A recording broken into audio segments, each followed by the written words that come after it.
Okay, we're live. Okay. How's everyone doing? We haven't actually got anybody in yet, but yeah, anyone watching after the fact, this is the 4th edition of our collaborative streams going through the story of a certain band, and this time we're going to do the story of Slipknot. Once again, joined by John, JC Rock and Metal Reviews. Yeah, let's just get straight into it. So yeah, we're gonna tie this in with the new album that just come out on Friday. So yeah, once we've finished going through the history of the band, and then at the end we'll have a little bit of a topical discussion on that album. So yeah, and also just before we get into it, leave comments of any other bands you want us to do. We've done Metallica, Megadeth, Testament, and now Slipknot, and there's loads of bands out there that we could do in the future. So yeah, I'd love to see some. We'd love to see some suggestions. So yeah, let's just get straight into it. So we decided to split this up into like two sections, because usually we do decades, but because Slipknot's history, they kind of started in the mid-90s, so that we thought decades might be a little bit trickier to do this time. So what we've done is that we've split it up into two halves. So I'm going to do the first like 13 or so years of the band from 95 to around 2008, 2009. And then John is going to take over and do from 2010 up to the present day. So we've got a couple of people watching now, so that's awesome. And yeah, without any other further ado, John, how are you doing, man, before we start? Good, thanks. Doing good? Yeah. Excellent. So let's get straight into this, starting a little time before the band actually got together, because doing my research, I found that between 1991 and 1994, various different members of the band played in separate local bands around the Iowa scene. Some even were playing in the same bands, and obviously they all got to know each other through the local music scene. But it was around in September 1995 when Sean Crown Crane, Paul Gray started up the band called the Pale Ones. First lineup was made up of friends who met through the local music scene, including vocalist Anders Kosefny, guitarist Donnie Steele. Not long after, they invited Joey Jordison to rehearse with the band, because they were interested in experimenting with a lot of different percussion.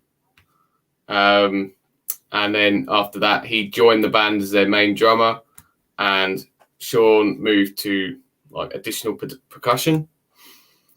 After that, Kosefny also took up percussion and also remained as the band's vocalist.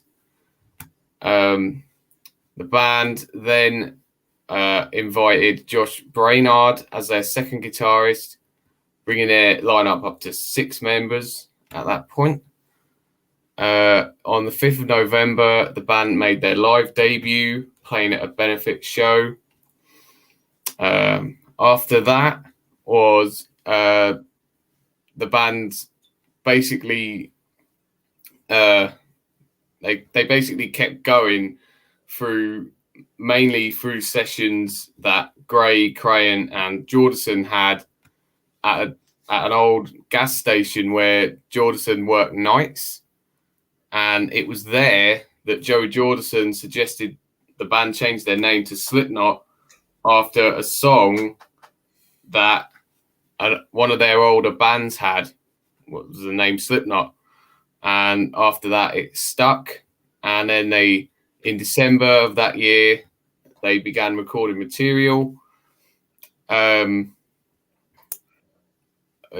and they didn't have a recording contract, so they self-financed the project, and it came to around $40,000. In 1996, in February, the guitarist Donnie Steele left the band after discussions regarding the band's lyrics that he obviously didn't agree with. During the mixing stages of their early project, Craig Jones was recruited to play guitar. However, throughout their time in the studio, the band were adding a lot of samples to their recordings, and obviously they couldn't reproduce them live. So Jones became the band's sampler, and then Mick Thompson was appointed to be the replacement guitarist. After a complicated time mixing and mastering the album, they released the EP demo Mate, Feed, Kill, Repeat on October 31st. And then in 1997, the distribution for the demo was handed over to Ismist Recordings after originally being done by the band. They then received a small amount of airplay on the local radio stations, but they didn't get any interest from any big labels. So after that, they returned to the studio to develop some more music. And it was at that point where they wanted to get more of a melodic vocalist to add to their sound. And that was where they recruited Corey Taylor from fellow Des Moines band Stone Sour. After that, Cole Sefney moved to the backing vocals. Whilst working in the studio, they continued to do some local shows, during one of which Cole Sefney announced that he was going to leave the band. Also, at that point, they appointed Greg Welts to fill in at that point. I'll just see we've got somebody in the chat. Fire King X, how you doing? 1998, Slipknot produced the second demo featuring 5 tracks exclusively for the record labels. The band began to receive a lot of attention from record labels around that point. And in February, producer Ross Robinson offered to produce their debut album after attending some rehearsals and obviously being really impressed. Soon after that, DJ Sid Wilson was recruited as the band's 9th member after showing some interest and impressing the band members. In late June, Slipknot received a $5,000 7-album deal from Roadrunner Records, and the band signed it publicly on the 8th of July. 2 days prior to this, Welts was fired from the band, something which the band refused to comment on. Welts was replaced by Brandon Darner, who departed the band shortly after joining. Chris Fenn was then brought in to replace Darner on percussion before Slipknot traveled to Malibu, California to start work on their debut album. And then Slipknot returned to Des Moines for the Christmas period that year. And during that period, Brainard decided to leave the band. And then they replaced him with Jim Root to complete their lineup. And then after that, they returned to the studio to finish the album, which then came out subsequently in 1999. They went on their first major tour on the Ozfest lineup, and this massively increased their audience and furthering their success. Then the self-titled album was released on the 29th of June that year. Album peaked at number 51 on the Billboard 200 and has gone to become double platinum in the United States, making it the band's best-selling album. And also in 2011, it was voted the best debut album of the last 25 years, according to Metal Hammer. Now, this album, I know, is incredibly popular. A lot of people say it's their favorite album, but for me, it's never really clicked. I've never really got on with this album too well, apart from a couple of songs. It's really, it's very rich in that nu metal style, and I know they don't like to associate themselves with a nu metal band, but this album has got a lot of like nu metal elements in it, and for me, that kind of puts me off the album just bad. Yeah, I like that. I think that they also did a little more like a hip hop or a little bit like a rap on there, here and there, on some of the songs. Yeah, it's more of a nu metal album. Mm. I think a lot of people like that one. I think that there's some good stuff on there, but I think I wouldn't rank it all the way up at the top for me. I mean, that's like in the middle. Yeah, it's all right. Yeah, it's all right. I'm just gonna have a quick look. Slipknot was the first metal band I got into. That's fair enough. That's cool. Yeah. That's pretty cool. But yeah, okay. So let's move on from that. Yeah. So after that, they released their first home video, "Welcome to Our Neighborhood," which was directed by Thomas Mignone, who also directed the singles "Wait and Bleed," "Spit It Out" from that album. "Wait and Bleed" was nominated for a Grammy. The singles received a lot of airplay, but they obviously, after that, developed a pretty big following and started touring. In 2000, the album was certified platinum, and that was the first time a Roadrunner album, actually went to platinum. That's cool. And then in 2001, the band began recording their second album at Sound City and Sound Image Studios in LA. Around this time, conflicts arose between the band members due to extensive touring and recording schedules. Recording their second album ended in February, and the band embarked on the Iowa World Tour. Paul DeVito is here. How you doing, man? I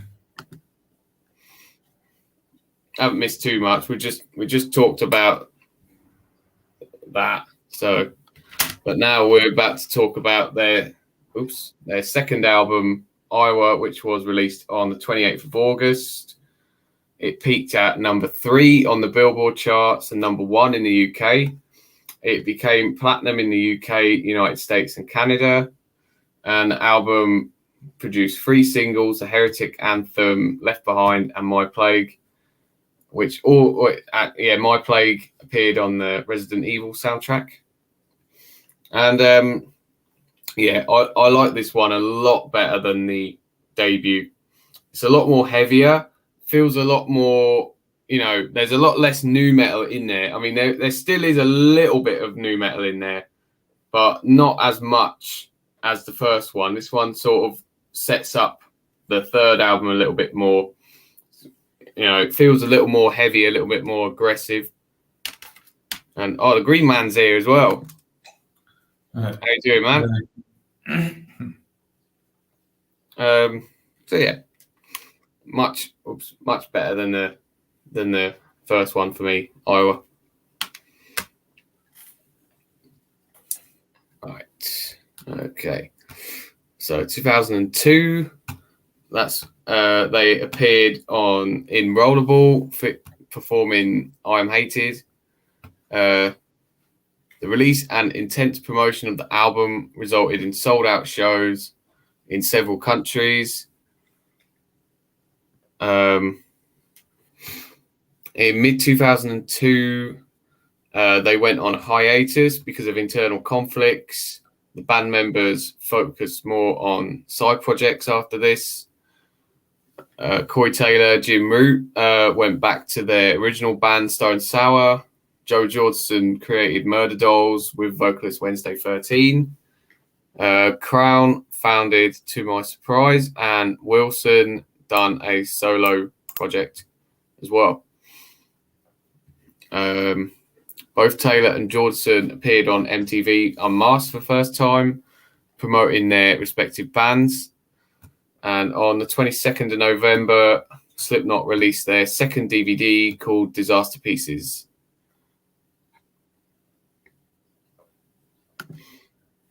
Paul, don't own any Slipknot albums. That's fair enough.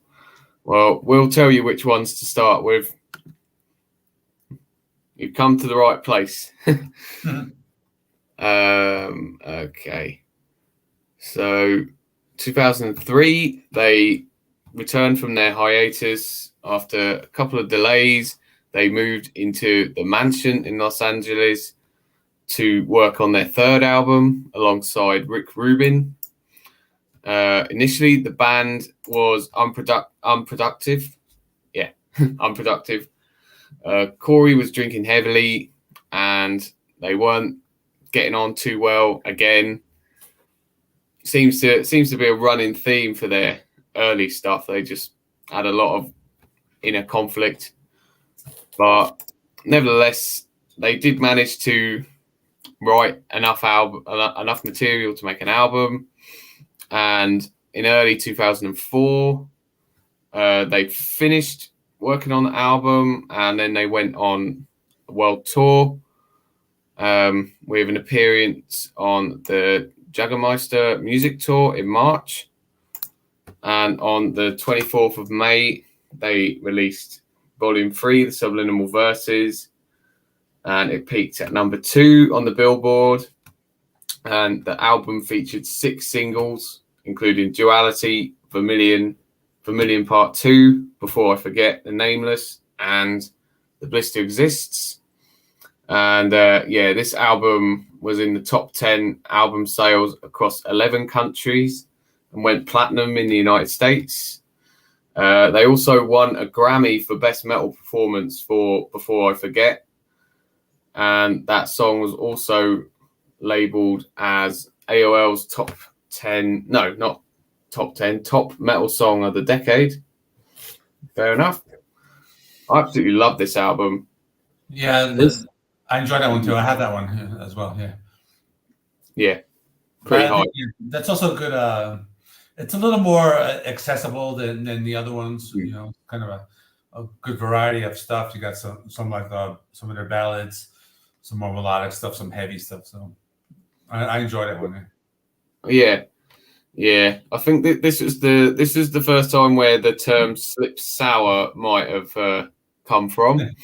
Probably, but with a couple of songs, but there's nothing wrong with that. Corey really showcases his full range on this album. You know, especially with the first track, Prelude 3.0, he pretty much just that's almost like a Stone Sour song. Yeah. But a really good way to open the album. And yeah, there's some really awesome heavy songs on here, like The Blister Exists, 3-0, Duality, Opium of the People as well. Pulse of the Maggots is another really good underrated one. It's a really great song. This was actually the first album that I listened to of Slipknot, and this one was the one that got me into the band. So I guess that's probably why I rate it a little higher. But yeah, really, really awesome album. Really underrated, I think. Not listened to that one in a while. Yeah, definitely go back to it. It's a really great album. Really underrated. Okay. So 2005 now, and they recorded their first live album called 9.0 Live, while touring in support of Volume 3. And that was released on the 1st of November, peaked at number 17 on the Billboard charts. And then they continued to support the album and tour it throughout this year. And then at the end of the year, they went on hiatus for the second time. Several band members were involved in Roadrunner United, the All-Star Sessions, which was a collaborative album recorded by a lot of different artists signed to Roadrunner for the celebration of their 25th anniversary. All right, Dave, cheers for joining in, man. Just going to take a quick drink break.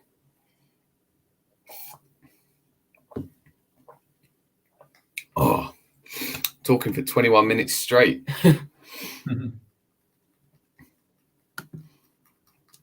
Heretic Anthem, it's a great song. It's a good song. Okay, 2006 now. And on the 5th of December, they released their third DVD called Voluminal Inside the Nine. And this was directed by Sean Crane. And it includes a lot of music videos, live sets, and a movie that was made by Crane. I know he does a lot of like direction and stuff like that. I know he directs all the Slipknot music videos, or he has done over the last, decade or so. So yeah, whilst they were on hiatus, several members again were focused on their side projects. So Corey Taylor and Jim Root went back to Stone Sour. I think that might have been around when the Come Whatever May album come out. Yeah. Jordison toured with several bands, and I'm pretty certain that must have been Metallica around that time as well, where he filled in for Lars. And he also produced 3 Inches of Blood's album Fire Up the Blades. Crane founded Dirty Little Rabbits, and also Sid Wilson went solo again. 2007, they returned from their hiatus towards the end of the year and prepared for their 4th album. It was recorded at Sound Farm Studio in Jamaica, Iowa, and was produced by Dave Fortman. The album was finished in June 2008. And once it was finished, they went on tour, starting on the 9th of July. And then not so long after that, their 4th album, All Hope Is Gone, was released on the 20th of August, debuting at number 1 on the Billboard, number 2 in the United Kingdom. And this album had 5 singles: the title track, All Hope Is Gone, Psychosocial, Dead Memories, Sulphur, and Snuff. Psychosocial was nominated for a Grammy, and that was their 7th nomination in their career. However, during the recording of this album, the band were in absolute turmoil. I remember reading somewhere that the band actually split into 2 halves. So you had half the band in one studio, and then you had the other half of the band recording stuff in another studio. They were in an absolute mess when this come out, but that might have actually helped the music, because this album is absolutely fantastic.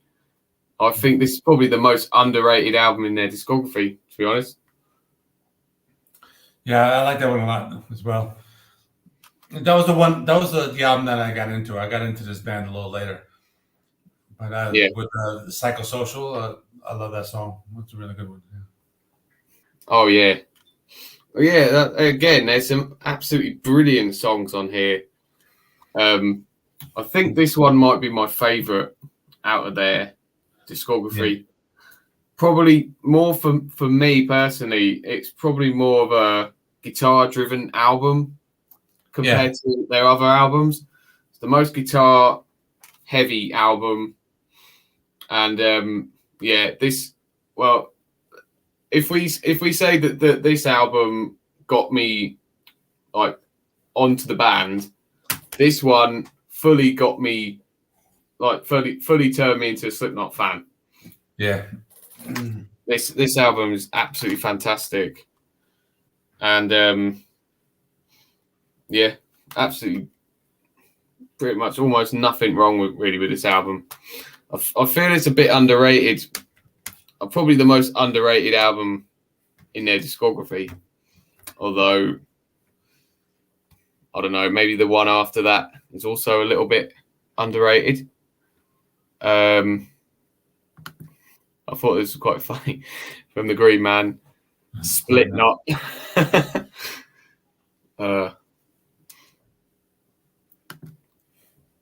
Quite fond of Jahan. Yeah, that is a good song off this album. Yeah.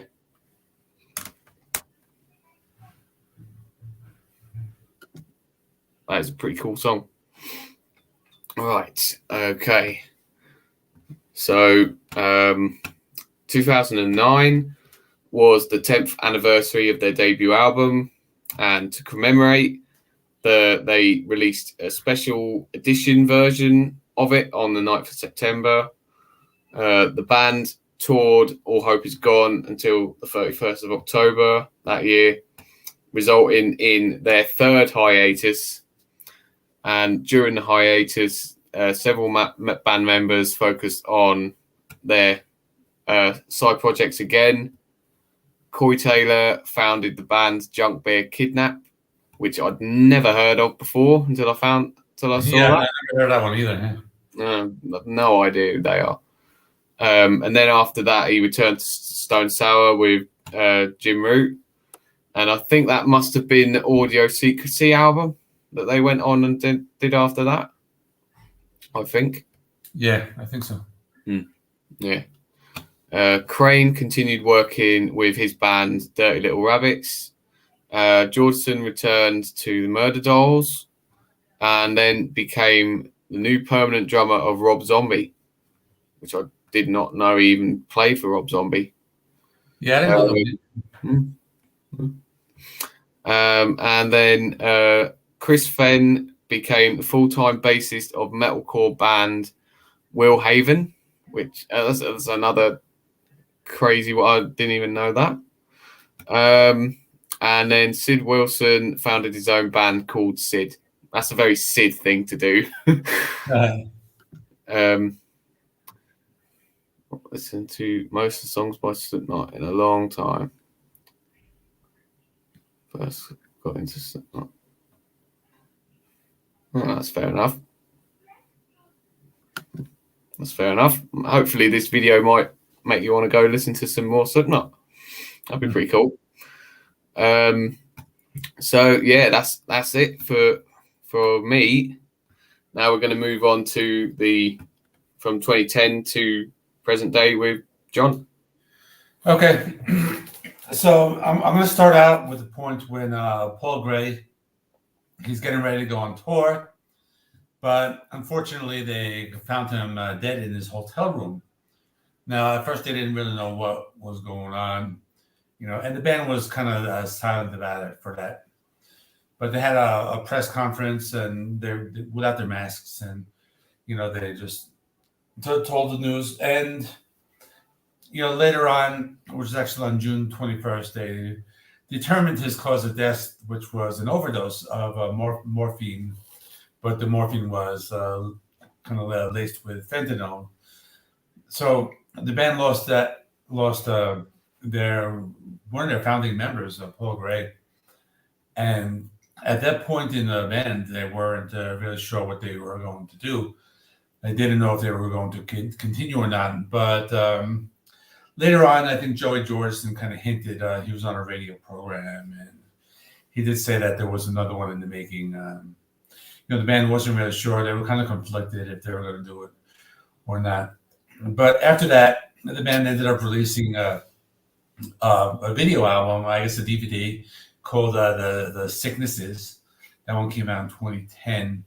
And that one did very well. It debuted on number one on the Billboard music video charts, and had a live performance of their Download Festival and a documentary film. So talking about the All Hope Is Gone tour. And they also dedicated that one to Paul Gray. So that was a tribute, even though their next album would be a tribute. And so basically at that point, it's now like around 2011. They said they wanted to continue, but they kind of like weren't sure how they were going to do it. So they went back to touring. They played some shows in Europe. They headlined a show called the Sonosphere Festival, and they headlined Rock in Rio with Iron Maiden and Metallica. They performed at a Grass Pot Metal meeting in Belgium, and someone called Donnie Steele, he was Paul Gray's substitute when they played live. And they kind of he actually like played in the background, like he was like right behind Joey Jordison, so I guess they kind of wanted to keep him behind out of respect. And so at this point, the band was saying that they were gonna go in the studio and release their fifth album. So they had basically 17 songs written, and then they performed at the Mayhem Festival tour in 2012. Then in 2012 again, Roadrunner posted like this like teaser video about the Antennas to Hell, and then Corey Taylor made the announcement that this is going to be like a greatest hits album. So that was coming out in June 2012. And Corey Taylor also kind of made an official statement. Oh, you got that one too. That's cool. Yeah. He made an official statement that they were actually like recording the demos for the new album. So then after that, they're still touring. They're doing their annual festival called Knotfest, which is something they started that year. That was started August 17th in 2012. And then we'll start in Iowa, and then another show in Wisconsin. So they played with Lamb of God and Serge Tankian from System of a Down in that festival. And they had like a Slipknot museum, which sounds pretty cool. And then Slipknot also headlined the Download Festival for the second time. And that was a really big show. They had 90,000 people in attendance. And they had some issues with that show because there were a couple times when like the barricade would break down, and then because there were so many people and just like the pressure of the crowd. So that was a problem, but there really wasn't any major injuries with that. Hold on, let me just scroll my notes. Okay, now at this point at time, it's 2013. So they described the album as being like very dark. Like their idea was a cross between Iowa and Volume 3. Now,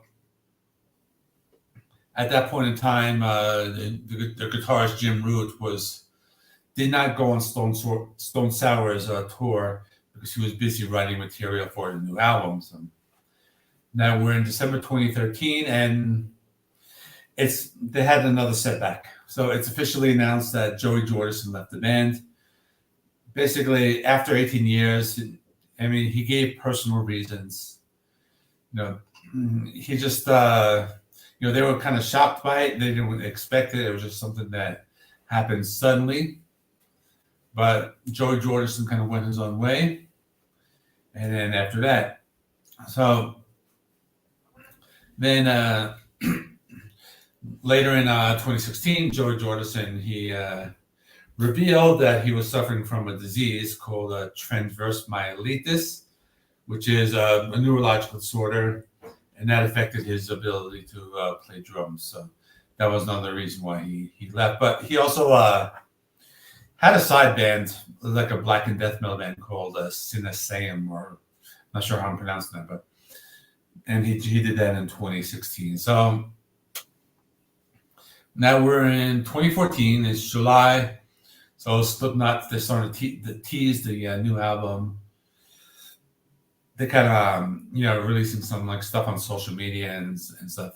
And then they released the first song on August 1st. and a video directed by Clown that was released 4 years later. And that's for the negative one. And then they released an official single called "The Devil and I," which is one of my favorite songs from that album, called Chapter 5, or it's Point 5, The Great Chapter. And that one, the release date was October. Oh, you got that one too. That's a good album. I think like when I did my ranking, I had that one at the bottom, but I still like it a lot. I mean, there's like so many. I mean, I like all their albums, but there's some good stuff in there. So, oh yeah. The negative one is it was nominated for a Grammy, Best Metal Performance, and that was at the 57th Grammy Awards. And then they began touring North America. Oh, that's a cool back cover. Yeah, it's got some interesting like organs and stuff. Oh yeah. I'm not really sure what that's all in aid of, but I'm not sure. And then there's a pretty cool inside picture of the band there. Yeah. It's pretty cool. Yeah, I really like this album. I don't really understand why. I know that there's some people that really don't like this album. I've never really understood why. No, there's some good stuff. I think there's some really good stuff on that album. Yeah. Even the song about Kill Pop, I've heard people say they don't like it, but I actually like that song Kill Pop. It's kind of different, but yeah, it is a very different song. That you may or may. It's kind of like the beginning of Slipknot doing their thing where they're kind of to experiment, which is what we're going to be seeing, here on in. But anyway, so back to the story. So where am I? So we're talking about the release of that album. Then they actually got a new bass player, Alessandro Venturanea, and then they got a drummer, Jay Weinberg, and they were going to be for the tour. Now it's 2015. They had some issues, so we got the guitar player Mick Thompson. He was hospitalized. He was like in a knife fight with his brother back in Iowa. They had some injuries, nothing life-threatening. And then the band had to stop touring in a concert in Hartford, Connecticut, because he had to be the Venturanella, the guitarist. He had to be, or actually the bass player. He had to be rushed to the hospital because he had an emergency, and then he kind of told him he would be coming back, but it was actually he just collapsed because of dehydration. Then they performed Knotfest, and then that kind of was altered. That included like Ozfest that year. They performed the Iowa album in their entirety, so that probably would have been a good show. And then Clown, he did his directorial debut. He made a movie called Officer Down. That's kind of like based on a graphic novel.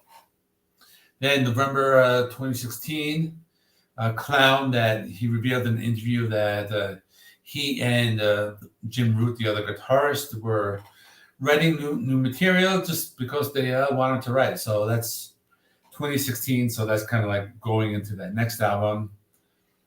Now, at this time, Corey Taylor, he's going back to Stone Sour in 2017. They released their album, Hydrograd. That was on June 30th, 2017. And around that time, the Clown, he appeared on the Jamie Josta Show podcast. And he did announce that the next Slipknot album would be his last with the band. After that, they got ready for another tour. And while on that tour, it was Halloween. I actually remember this exactly. They released All Out Life. I think it was October 31st, 2018. And I remember that single came out like a year before this one, We Are Not Your Kind. But and that one actually wasn't included on the next album. It was just like a standalone single. So that was pretty cool, just how they released something just to tide us over. And then they went on another tour. They went on the Not Festa Roadshow with Gojira, Volbeat, and Behemoth. They wanted to support the new album. And then they also revealed they were going to be the opening act for Metallica's worldwide tour. And that would be in Australia and New Zealand. And that would be from October 17th to 31st. Now, I actually saw that tour, but when I saw Metallica in Mexico in 2016, but they for the Hardwired, I think that was around the same time. Well, actually, it might have been a little before, but anyway, moving on. I don't want to go off topic. So, anyway, hold on, where so that must be 2019 now. Yeah. Okay, so yeah, 2019. So this is they're getting ready to release this one, We're Not Your Kind, but they had some issues because there was some legal problems. So we had Chris Fane. He kind of sued the band for withholding payments, and that kind of set up some problems for the band. But they did their investigations and they kind of like got everything all settled. And then they announced that he was no longer a member of the band. So this is 2019. There, Slipknot officially announces that they have a new album. They're getting ready to release it. So that's good. The fans are happy about that. But then they're still getting over their legal problems and things like that. And they also announced they have a new percussionist. And they didn't say his name, but like the fans called him like Tortilla Man. Now, according to the website Loudwire, they revealed, they said it was like Michael Paff or Paff, yeah. And he was actually a former member of Clown Side Project, Dirty Little Rabbits, but then the band like officially confirmed that was his identity in later, many years later, actually not recently, in 2022. But anyway, so back in 2019, it's May. They're still teasing the album. They actually did a performance on Jimmy Kimmel Live. They showed some new masks, and then they revealed the album title, We're Not Your Kind. They revealed the track list. So they put out a music video for Unsainted. Got the new masks and like the new 9 band members. So that one, another one I remember that was really good. They released Solway Firth. So that was another music video. That's the last song. And then they released Birth of the Cruel. That was the third single, another music video. And so now we're talking about We're Not Your Kind. This is an album I like a lot. This is different. This is when they start to do some different stuff, but I think they did it very well. I think Unsainted, Birth of the Cruel is great. Nero Forte, that one's really great. Yeah. I like a Liar's Funeral. It's it's more of the softer songs, but I want to like Spiders. That one they started doing some like really different stuff, kind of like David Bowie, but I like that one a lot. Orphan, that's a good one. That's a heavy song. And Solway Firth, that's just a great album closer. So this is a really super solid album. Yeah. But this is another one where they do do some different stuff. But it's definitely. Yeah. This is where they start doing some different stuff. Yeah. There's like some experimental stuff on here. I guess looking back at it now, it kind of does set up the new album in some of the songs, especially like Critical Darling as well, and Not Long for This World, songs like that, and especially My Pain as well. They kind of them songs were sort of more on the new album more than say songs like Unsainted and Solway Firth. But yeah, we'll get to that in due course. But yeah, this one's got some solid stuff on it. definitely. Yeah. Okay. So now we're in 2019. So they let's see. They did some stuff. They did they released a 20-minute experimental short film. They titled it Pollution and kind of like did some music videos for it. And they released the fourth single, Nero Forte. Now I'm going to fast forward to we kind of had the pandemic at this point, so really didn't do much until 2021. So I'm jumping to 2021, and this is when the band revealed that they're making new music. They kind of did this quote unquote saying like God music, and that's kind of like what they mentioned in a Loudwire article. And so according to Clown, he said that it would hopefully be released by 2021. Now, obviously, that didn't happen. But he also said that it would be their last with Roadrunner. So I guess it's probably more of a contractual thing where they kind of had to get out one more album. But we get some sad news coming up. July 26, 2021. Joey Jordison, he died in his sleep at 46. So this one, very sad news about that. Now, November 2021, the band starts teasing new material. They put up this website, the chapeltownreg.com. They had some like little snippets of the song with like kind of like speculation of a new single. And then they would later confirm it on November 4th, 2021. So that song, the Chapeltown Reg, it's on the new album, but it came out like almost a year, maybe like 11 months before the release of this album. So that's interesting. So then they played it live at a Knotfest show in Los Angeles. That was in November 2021. And then in December, so kind of again almost a year ago, the band revealed they were planning to release their next album, which is The End So Far, which is the new one. And then he also said that it was gonna kind of be related to like some of the material from We Are Not Your Kind. So they were going to be doing some different stuff. Now, July 19, 2022, the band like officially announced the album The End So Far. And then they released the second single, The Dying Song, Time to Sing, which is a good song. This was like a throwback, really heavy song. Then they released the third single on August 5th called Yin.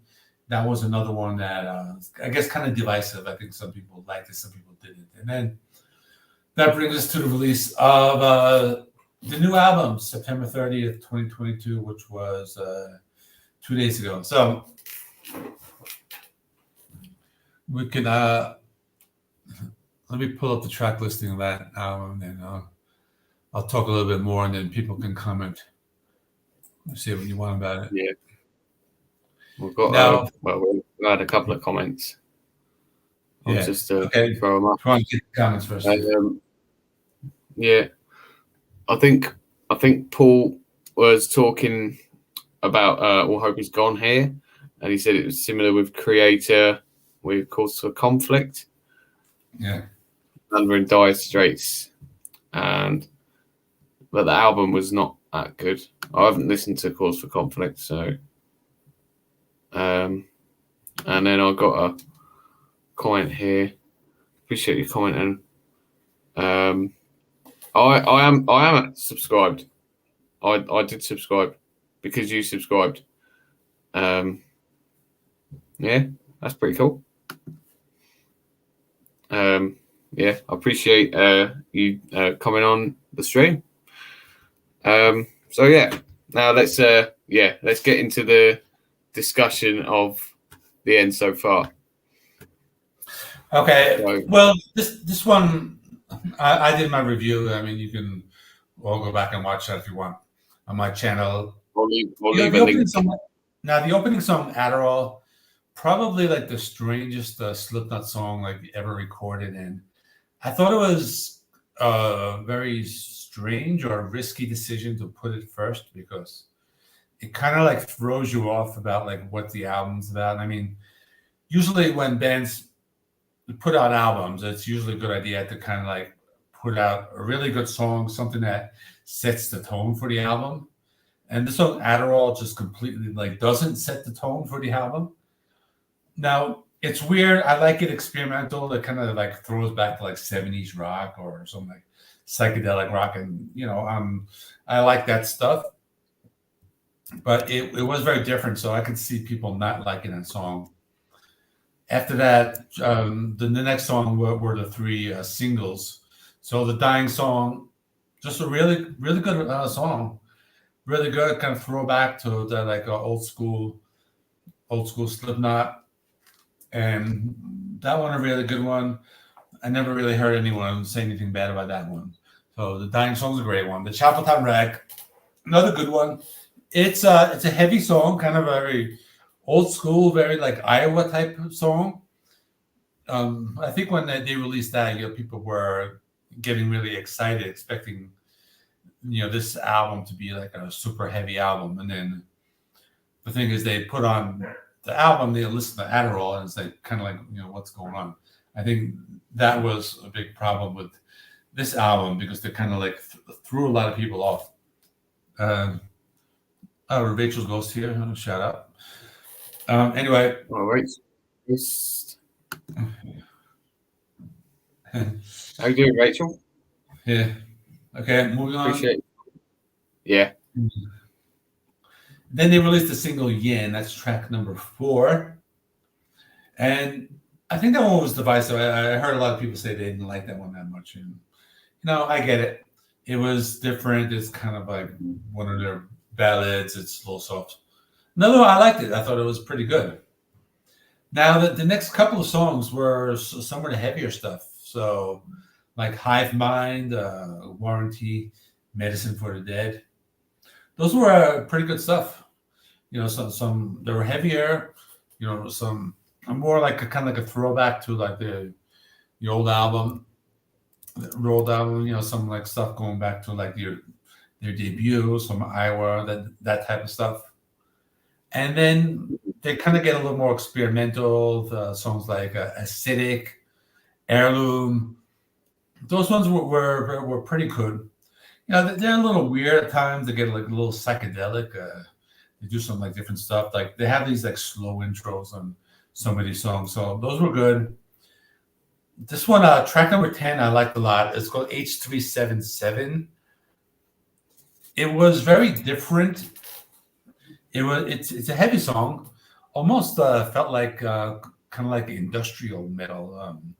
So that one I liked a lot. Then the last 2 songs were like a little different. I'm not really sure how to pronounce it, but I think it's Desade. That's track number 11. And I thought that one was pretty good. Just kind of like it's melodic. Maybe something more like a volume 3 type of song.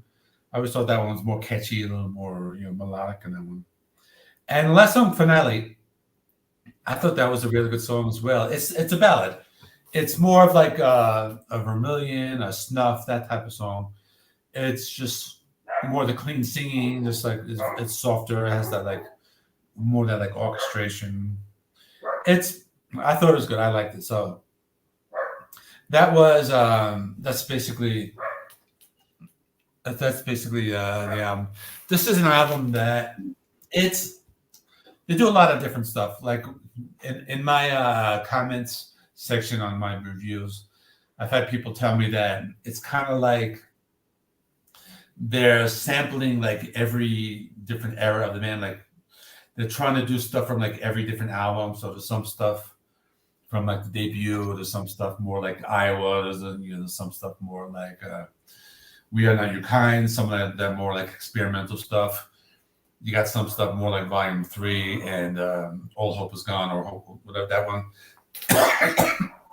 So it's a divisive album. I don't know if anyone in the chat is still around and will want to comment on that. But I don't know. I don't think so. Unfortunately, we haven't had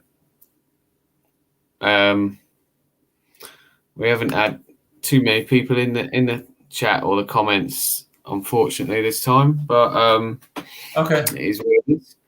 But well, I could definitely say my thoughts on it. That might. I don't know how long that's going to take, but yeah, I listened through the album twice, and it the second time didn't really change my opinion too much on it. I don't know. When the singles first come out, I was a little bit sort of underwhelmed by all three, to be honest. Especially the first one, Chapeltown Rag. I didn't really. It didn't click with me very well, that song. And then the Dying Song come out, and I thought it was all right. Listening to it again, with the full album, it's actually pretty decent. It's actually not too bad.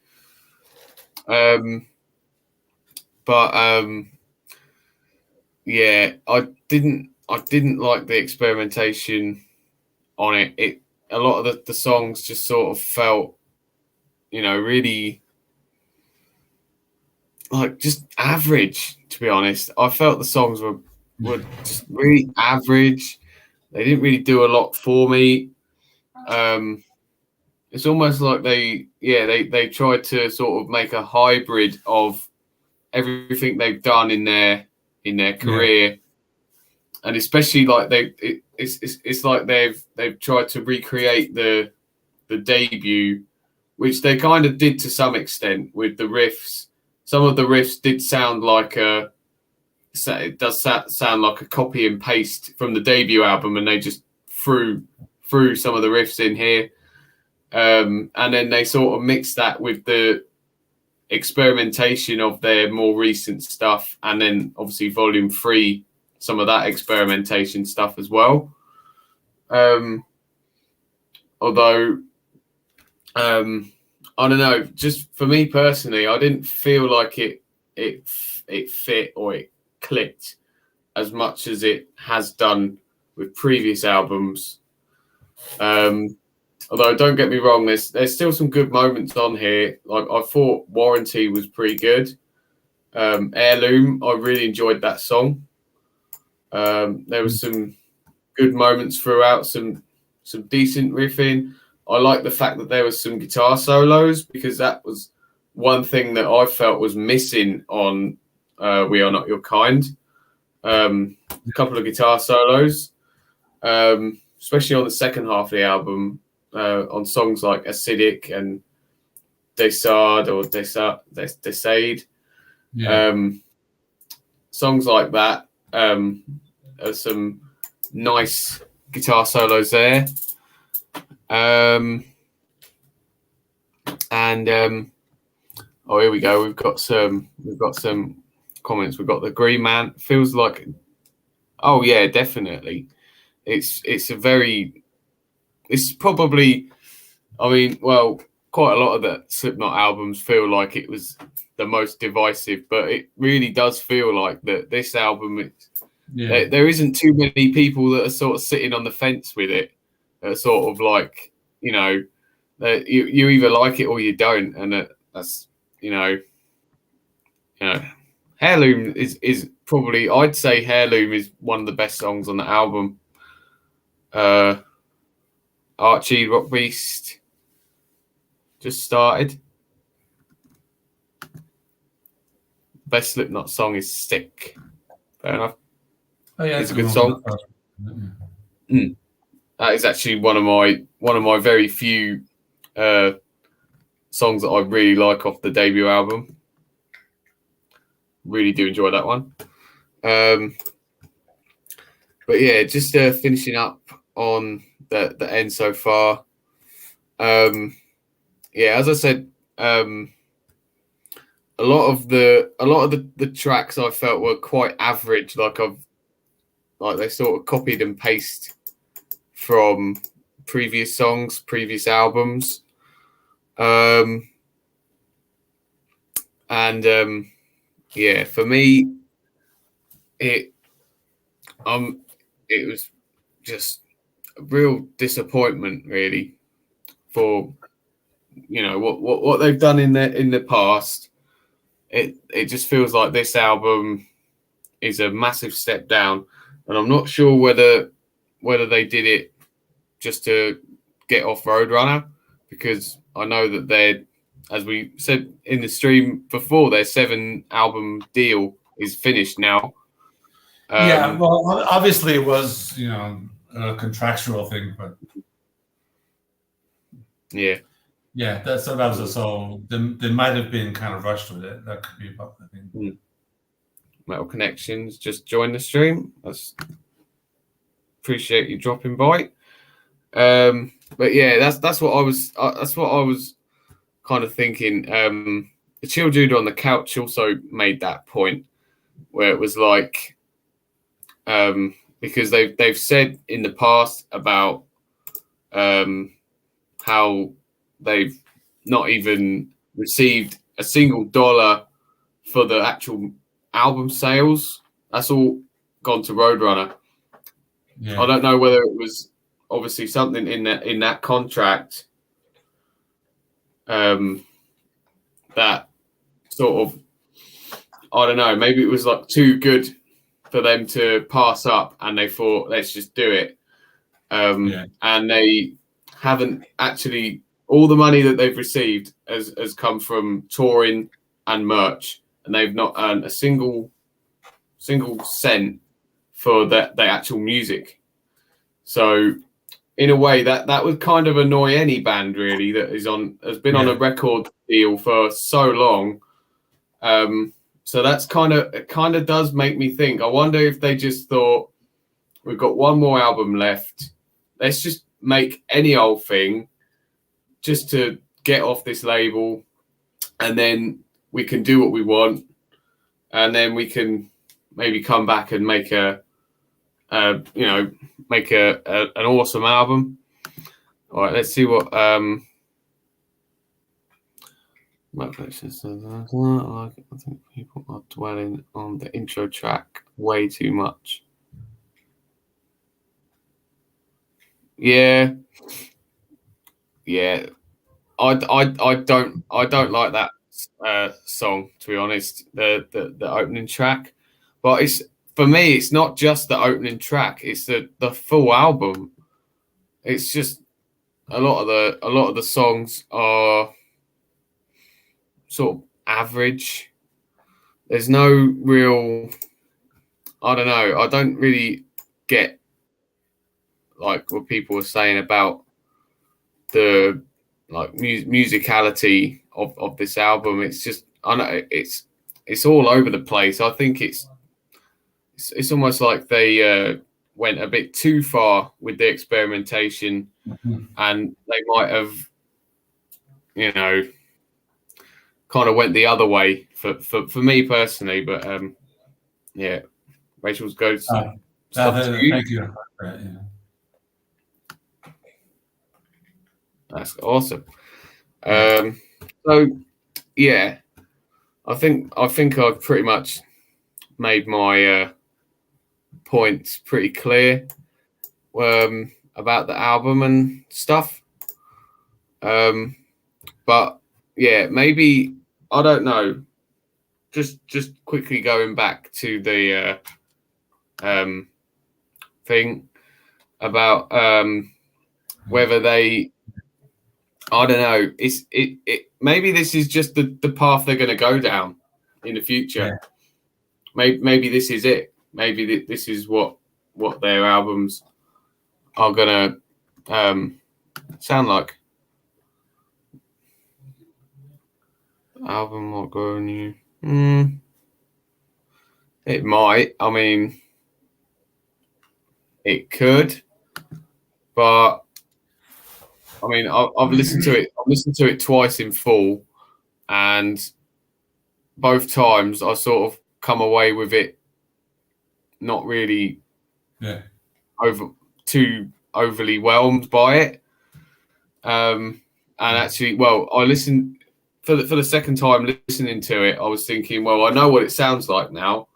Let's just listen to it for what it is. And it didn't really change my thoughts on it in any positive or negative way. It sort of just remained at the same, to be honest. But yeah.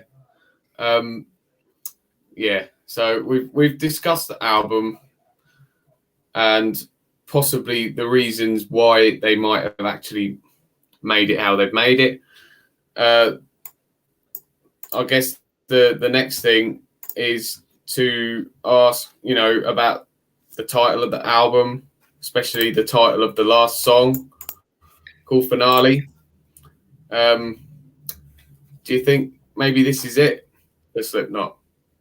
Do you think they're gonna either not make any more music or retire, even possibly? I don't think so. I think it's probably more of just the last album with Roadrunner. Because I don't know. I mean, the band is they're still young. They're popular. They sell out shows. Their albums do very well.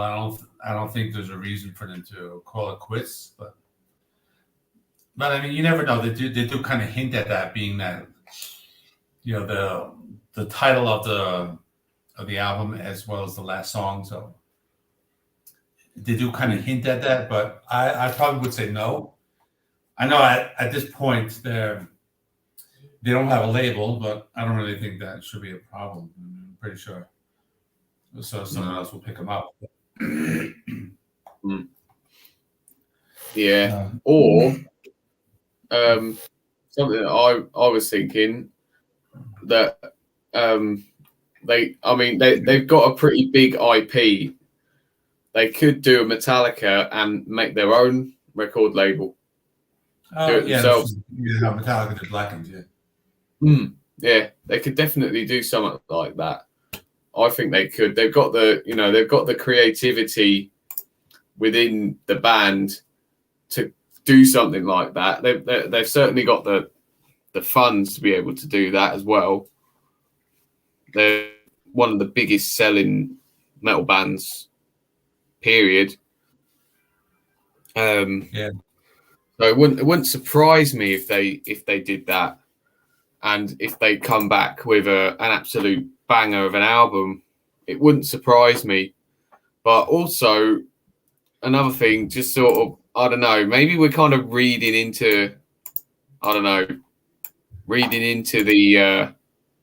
title and that too much, because I don't know, it might just be the case of what you said. They're just gonna, this is sort of like their, almost like an end of an era of the band, the Roadrunner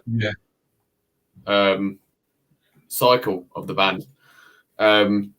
Although I'm not sure if you saw on when they released all the songs, and they released like the official audios of the songs, and them videos, they've all got like each of the members on it, and they've all got like images or like little clips of the band, like the members throughout their career in the band. So like with well, obviously, yeah. So the one with Corey on it, it's got like little clips of like from the first album, and then there's some little bits from Volume 3, and then there's like little clips from All Hope Is Gone, little clips from the Unsainted music video, and all sorts of stuff like that. Sort of almost like, so it kind of almost is like a goodbye in a way, but yeah, whether it's going to be a goodbye in terms of, this is just a goodbye from Roadrunner, goodbye from making music, goodbye in general, or I mean, they've been on like 4 hiatuses. Who knows? They might just go on a big hiatus after this and think, you know what, we don't really need to make an album. We can just sort of just tour, and then maybe have a bit of a rest, go on a bit of hiatus, and then maybe come back in a couple of years. Who knows? Yeah. Who knows? There's a vinyl with a different album name on it. Is there? And then hype sticker with the proper title over it. Oh. No, that's fair. That'd be pretty. Yeah, that'd be pretty. Pretty collectible. Be worth something. Yeah. Oh, that's pretty interesting. So, yeah, I guess we've pretty much covered everything now. Album, the history. Yeah. Anything else you want to add, John? No, I think we covered everything. You know, like I said, for me, if you watch my review, I enjoyed the album. I thought it was good. If I'll probably be doing a ranking. I did a ranking last year, actually. I'll do a re-ranking, and I don't know where this one's gonna fall. I don't think it's gonna fall like very high up, but I don't think it's gonna be like very low. And they only have like 7 albums, but I thought it's decent. I actually I think I like the second half better than like the first half. I think like once you get into songs like Medicine for the Dead and then Acidic, Heirloom, H377, like those ones, I think those are the ones I enjoyed the most. But like I said, I think the singles weren't really the best ones, I guess. I mean, they were kind of like, they were good. And they were kind of like just like old school Slipknot. But I think like the ones that kind of grow on you more are like the ones towards the end. That, at least for me, it was. But no, I kind of like I also like when bands do different stuff. So as far as I don't think it's better. I think this one here is better than the end so far. But I thought it's decent. Yeah. Yeah. Oh, here we go. The vinyl copy is called The End for Now. Ah. Okay. Yeah. I thought that was the title at first. The End for Now. Yeah. Yeah. Well, in a way, that kind of does sort of put it into a perspective. Like, this is the end, but it's almost like this is the end, but still, this is almost like the story so far. Yeah. So, yeah, I can kind of see it that way. The fact that they say so far kind of hints that they're going to be continuing. Like if the album was titled just The End, then it might be a different story, but like adding that so far kind of does, leave things open, Yeah. Oh, yeah, definitely. Definitely. Certainly the end of the Roadrunner, but they're definitely going to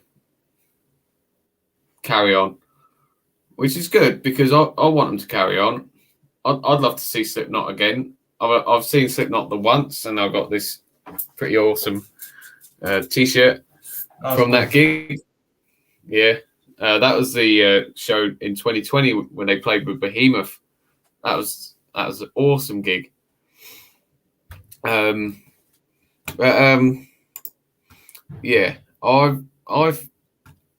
I'm feeling pretty confident that they will either sign with another label. They obviously would be in quite high demand from a lot of the big record labels in metal. Or they might even make their own record label. That's what I'm thinking. That's what I'm hoping anyway. That this album was just a stopgap to sort of just end this era with Roadrunner, and then they can almost like make a new era of the band and whether they carry on with this experimental side or they go back to their, sort of more Iowa, all hope is gone era. Who knows? But just as long as they carry on, that's gonna be great. Rumor has it.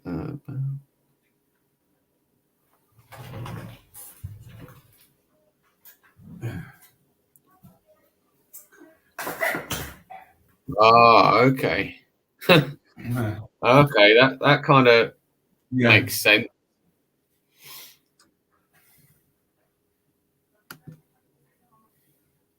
Yeah.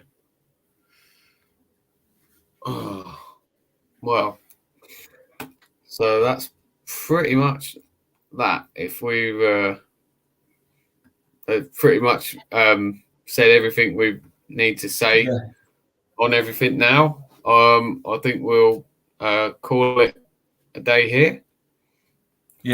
So yeah, thanks ever so much to everyone who's joined live, or if you watch this after the fact, thanks ever so much. I'll definitely, when this is finished, I'll put a link in the description to John's review, so you can have a look at his review. And also in the comments, please let us know which band we should do this on next, because I don't know, these have been pretty good to make. I know we haven't made one in a while, but I've had a pretty good time doing this one, and we could definitely do more in the future. So yeah, thanks John for coming on as always, and yeah, thanks ever so much for watching, and we'll end it there.